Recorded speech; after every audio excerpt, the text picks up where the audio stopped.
Il y a de cela 120 ans, un homme a prononcé une phrase. Il a dit « Tous les exploits humains ont commencé par un rêve, et c'est par le rêve qu'ils se réaliseront. » Une autre phrase de cet homme illustre était « Si vous le voulez, ça ne sera pas un rêve. » Je parle d'un homme, Binyamin Zeev Theodor Herzl, qui a été appelé par les rabbins de son époque, comme le Rav Kook, ou alors comme Rabbi Moshe Halfon à Cohen.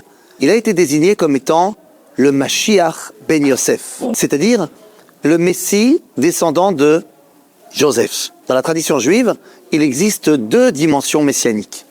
L'une, celle attribuée à Yosef, est la dimension de la construction du corps de la délivrance, c'est-à-dire la reconstruction physique de l'identité nationale d'Israël promise pendant tellement de générations. La deuxième dimension messianique, Mashiach ben David, celui qui descend de la lignée du roi David, est là pour apporter la dimension de la neshama, de l'âme, c'est-à-dire la capacité de reconnecter le monde entier avec son créateur. Herzl, dans sa phrase de rêveur, vient poser les bases de l'avènement de celui qui est le descendant de Yosef. Yosef, que nous retrouvons dans notre paracha. Yosef est le rêveur par excellence. Notre paracha, la paracha de Miketz, voit le pharaon d'Égypte perturbé au possible par un rêve qu'il ne saurait comprendre. Faites le test à la maison.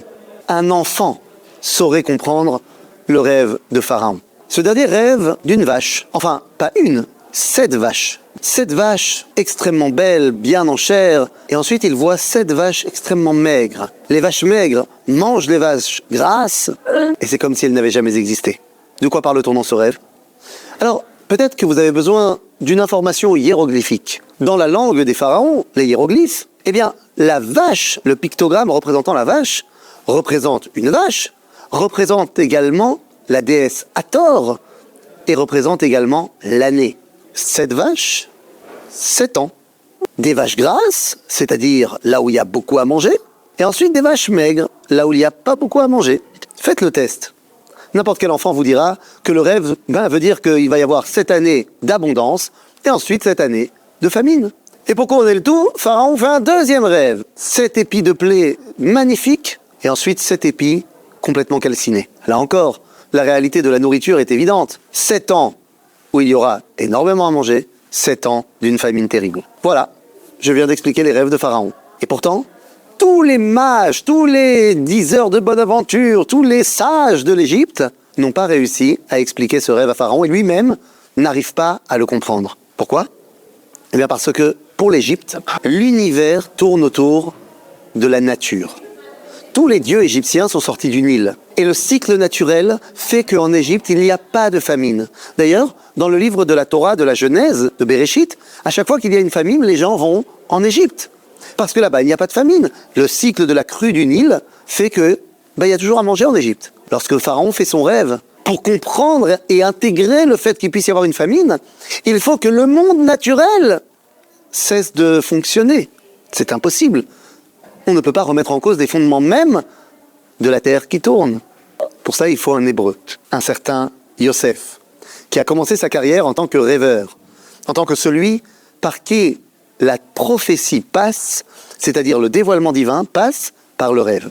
Yosef comprend tout de suite de quoi il s'agit, comme nous l'avons expliqué. Il comprend parce qu'il vient de cette tradition prophétique qui nous apprend que la nature est une force extraordinaire, mais elle a été mise en place par le créateur du monde. Et si ce dernier décide de chambouler la nature, eh bien, ça peut arriver. Et lorsqu'il amène cette explication à Pharaon, Pharaon lui dit, mais donc personne d'autre dans tout le royaume ne connaît le dévoilement divin comme toi. Sois notre dirigeant. Sois celui qui va nous permettre de sortir de cette épreuve. De la même façon qu'il fallait un Yosef pour apprendre à Pharaon comment pouvoir recevoir le dévoilement divin, eh bien, il a fallu un descendant de Yosef, un Binyamin Zeev, Benjamin Zeev Herzl, Benjamin étant le frère de Yosef. Il a fallu un homme qui était descendant de cet idéal-là pour pouvoir de nouveau créer l'idéal, le rêve de la reconstruction nationale du peuple d'Israël après 2000 ans d'exil. Cette reconstruction nationale a un but, c'est de pouvoir ramener la connexion à Dieu pour le monde entier. C'est donc la paracha de Miketz qui sera toujours lue durant la fête de Hanouka, a une portée universel. Il ne s'agit pas d'allumer simplement la lumière dans l'obscurité. Il s'agit de venir proclamer haut et fort, malgré 2000 ans d'exil, il y a ici un peuple qui a gardé son identité. Et cette identité, c'est celle du dévoilement divin pour l'humanité. La paracha de Miketz, c'est le moment où nous l'avons voulu, et donc ce n'est plus resté simplement au niveau du rêve. Shabbat Shalom.